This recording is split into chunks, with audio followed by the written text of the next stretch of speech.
আজকে আমি বানাবো সরচুকুলি পিঠে। তো আমি এখানে 2 গ্লাস বিউলির ডাল নিয়েছি। এই 1 গ্লাস বিউলির ডাল 2 গ্লাস। এখানে আমি ডালটাকে ভালো করে ধুয়ে নিচ্ছি। এই ডালটাকে আমি এখন 2-3 ঘন্টা ভিজিয়ে রেখে দেব। আর 2 গ্লাস মতন আতপ চাল নিয়ে নিচ্ছি। চালটাকেও ভালো করে ধুয়ে ভিজাতে দেবো 2-3 ঘন্টা। চালটা আমার ভেজানো হয়ে গেছে, 2-3 ঘন্টা রেখে দিয়েছিলাম। এবার আমি চালটা পেস্ট করে নেব। চালটা আলাদাভাবে পেস্ট করব আর বিউলির ডালটা আলাদা করে পেস্ট করব। বিউলির ডালের সাথে আমি মৌরি, আদা আর লঙ্কা একসাথে পেস্ট করে নেব। আর নুনটা আমি পরে দেব আন্দাজ মতন। এটা হচ্ছে আতপ চাল পেস্ট করা হয়ে গেছে। এবার আমি একসাথে চাল ডাল একসাথে গুলে নেব হালকা উষ্ণ গরম জল দিয়ে।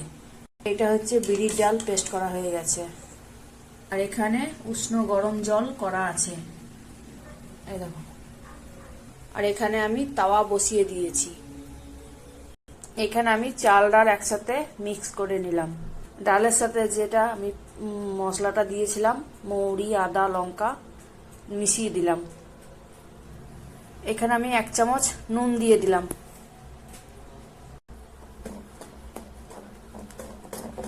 এরকম ভাবে পাতলা করে গুলে নিতে হবে।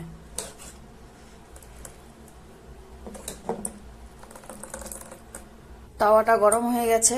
এখানে আমি অল্প তেল বুলিয়ে দিচ্ছি। আর অল্প মতন নুন দিয়ে দিলাম। মোট 2 চামচ নুন দিয়েছি আমি।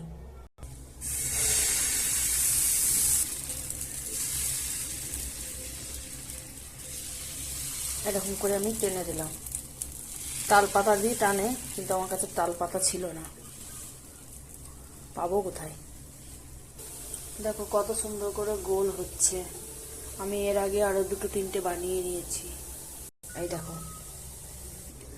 দেখো কত সুন্দর করে উঠছে।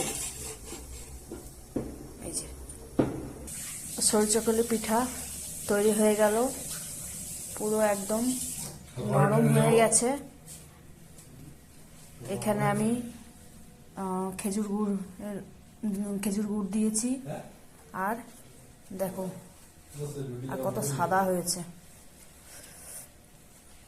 একবার এভাবে বানিয়ে দেখবেন। ভিডিওটি ভালো লাগলে লাইক, শেয়ার, কমেন্ট করার অনুরোধ রইল।